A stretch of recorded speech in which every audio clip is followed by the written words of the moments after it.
I don't care. I don't care who's in it. I don't care that Derek's in it.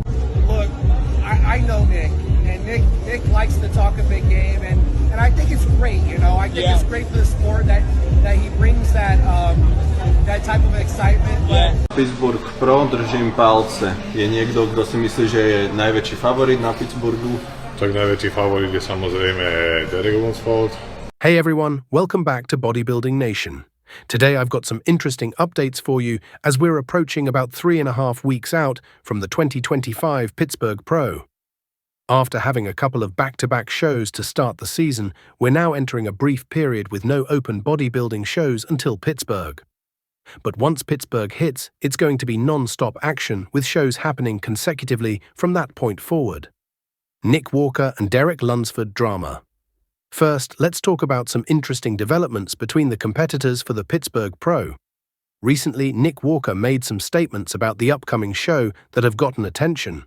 In essence, Walker expressed confidence in his ability to win, saying that while he respects all the other competitors, like Derek Lunsford, Martin Fitzwater, Vito, William Bonac, and James, who are all phenomenal bodybuilders, he believes in his heart that he can win this show and beat everyone.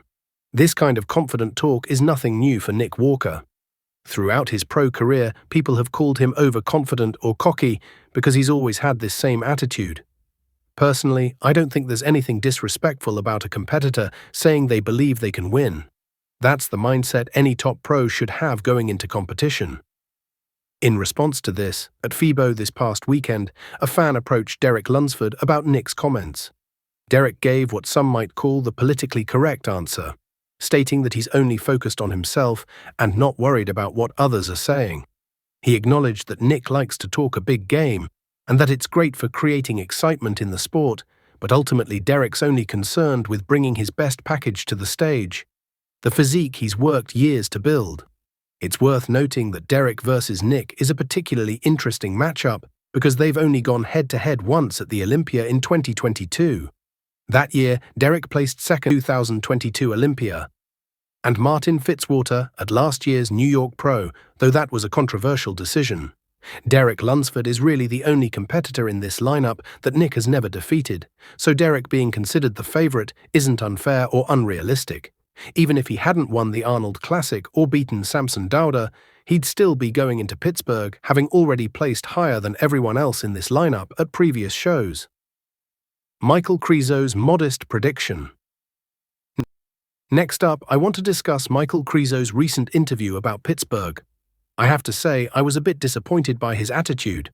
Unlike the confidence we see from Nick and Derek, Krizo merely stated that if he comes in on point, he should place in the top 5. This was surprising given all the impressive physique updates he's been posting. He's looking like he's back to his best form, possibly even better than before. With all these updates, I expected him to express more confidence. I was hoping to hear something like, "I'm at my all-time best. Fully recovered from surgery, the shoulder issue was holding me back. But now I can train to my full potential, and I'm coming to win this thing." But that's not what we got from him. Who will win Pittsburgh Pro? Based on these updates and the overall situation, what do you think the results will be at Pittsburgh?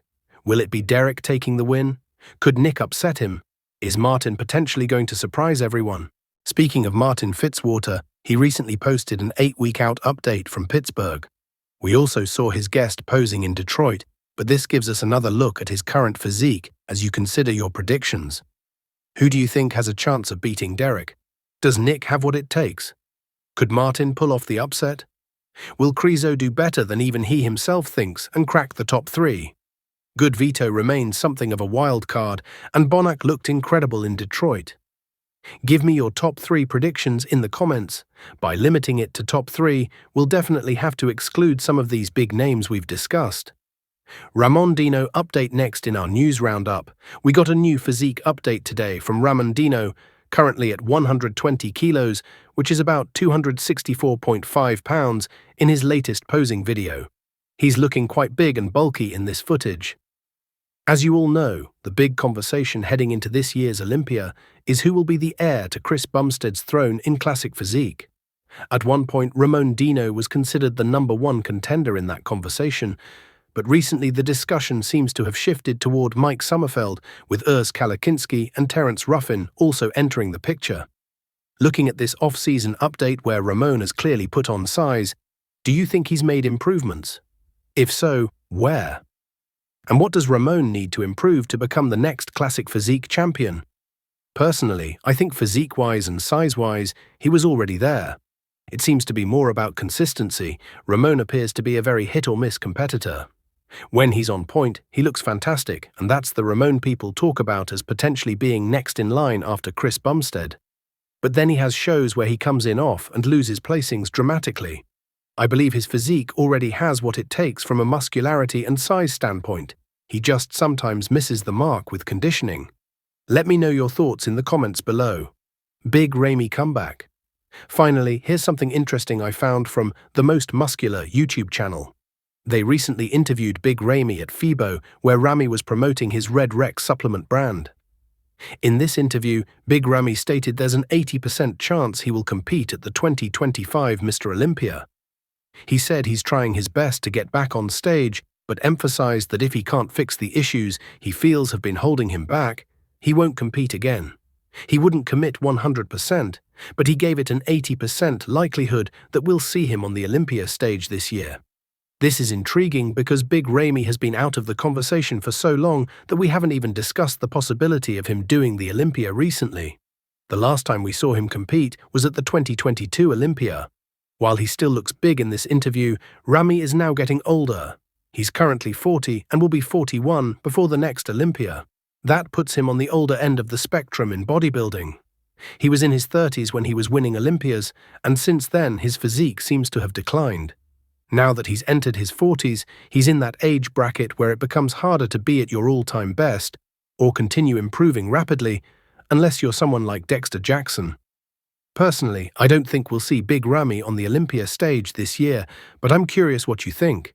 Is there a chance we'll ever see Ramy compete at the Olympia again? It's worth noting how quiet he's been during his time away from competition. With the exception of a few random appearances like FIBO, Ramy has been pretty distant from the core bodybuilding fanbase since stepping away from the stage. That's going to wrap it up for today's video. I hope you enjoyed it. Make sure to like the video, subscribe to Bodybuilding Nation, and hit that notification bell if you haven't already. I appreciate all of you for watching, and I'll see you in the next one.